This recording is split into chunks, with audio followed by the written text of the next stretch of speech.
Hi friends, டைட்டிலோட meaning வந்து இடையில வரும். அதனால ஸ்கிப் பண்ணாம பாருங்க. அப்பதான் டைட்டில் எங்க வருதுன்னு உங்களுக்கு தெரியும். வெண்டைக்காய் பொரியல் இன்னைக்கு நான் மீன் வறுத்த எண்ணெயை வேஸ்ட் பண்ணாம அதிலேயே செஞ்சுட்டேன். இது வரைக்கும் ஒரு 2 தடவை தான் இந்த மாதிரி மீன் வறுத்த எண்ணெயில செஞ்சிருப்பேன். பாருங்க எவ்வளோ கலர்ஃபுல்லா இருக்கு. ஏன்னா அதுல மிளகாத்தூள், மஞ்சள் தூள், உப்புத்தூள்லாம் சேர்த்திருப்போம். நார்மலா வெண்டைக்காய் பொரியலுக்கு நான் மஞ்சள் தூள் சேர்க்க மாட்டேன். இதில் நம்ம ஒண்ணு நோட் பண்றது என்னன்னா, மிளகாத்தூளும் உப்புத்தூளும் பொரியலுக்கு சேர்க்கும் போது கொஞ்சம் பார்த்து செக் பண்ணி சேர்க்கணும், அவ்வளவுதான்.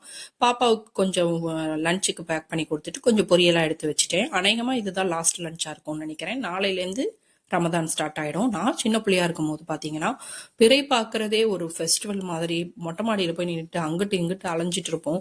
அதெல்லாம் மறக்க முடியாத எக்ஸ்பீரியன்ஸ். இப்பெல்லாம் பாத்தீங்கன்னா டவுன் ஹாஜி மட்டும் பார்த்துட்டு சொல்றாங்க, இந்த சிக்கன் யாக்னி புலாவ் என்னங்க பாவம் பண்ணுச்சு, இது ஒரு அருமையான ரெசிபி, லெஸ் மசாலா தான், ஆனா டேஸ்ட் வந்து அவ்வளோ ரிச்சா இருக்கும். அதனால எங்க வீட்டுல சட்டுன்னு காலி ஆயிட்டு இல்லையான்னு கேட்டுட்டு இருந்தாங்க. உங்களுக்கும் யூஸ்ஃபுல்லா இருக்கட்டும் தான் இந்த ரெசிபியை நான் ஷேர் பண்ணினேன். இது சகர் இஃப்தார் எல்லாத்துக்குமே இது ரொம்ப சூட் ஆகும். அவ்வளோ மைல்டான டேஸ்ட், ஈஸியாகவும் செஞ்சிடலாம்.